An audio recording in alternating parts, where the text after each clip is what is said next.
Après la neige hier, voici venir la pluie. De fortes précipitations sont attendues en Alsace jusqu'à dimanche. Avec le redoux et la fonte des neiges, les risques de crues sont importants. Les détails sont à lire sur notre site internet.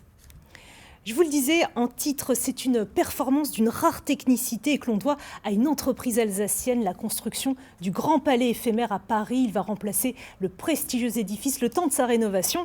Et cette cathédrale en bois a été entièrement conçue et fabriquée à Muttersolz par l'entreprise Matisse. Reportage Yael Benamou, Emmanuel Deschler. Voici le Grand Palais éphémère qui accueillera notamment une partie des JO de Paris 2024. 10 000 m² sur le plateau Joffre du Champ de Mars. C'est une prouesse technique et logistique car l'entreprise est basée en Alsace. Ces poutres de 50 mètres, elles sont arrivées en plusieurs morceaux qui ont été préassemblés pour la grande partie en usine. En journée, les transports exceptionnels sont interdits. Donc on les a tous fait rentrer de nuit, on les a déchargés à 6 h du matin avec des remorques qui sont extensibles et rabattables, on va dire. Tous les matériaux viennent de l'entreprise Matisse à Muttersolz. Elle fait partie des 10 meilleures françaises dans le domaine de la construction bois, avec un savoir-faire unique. Les planches donc, collées entre elles vont rester pendant 20 heures dans la presse. Et c'est de cette manière-là dont la colle se solidifie et qu'on obtient les pièces de bois lamellées-collées. Très résistantes. Exactement.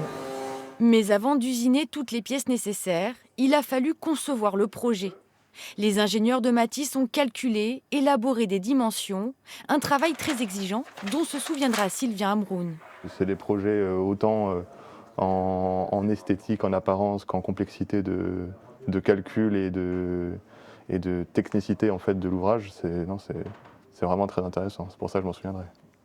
8 mois ont été nécessaires pour la réalisation des études, la fabrication des matériaux et la mise en œuvre. Tout a été réalisé sur place. L'intérêt de choisir une entreprise qui a en interne l'ensemble des services, c'est une facilité pour le maître d'ouvrage. Il a un seul interlocuteur depuis le bureau d'études jusqu'à la mise en œuvre. Le chantier du Grand Palais est un de nos plus grands projets récents. Alors que ce soit en termes effectivement de quantité de bois mis en œuvre et également en termes de chiffre d'affaires. Le chantier de 40 millions d'euros face à la Tour Eiffel devrait prendre fin en février.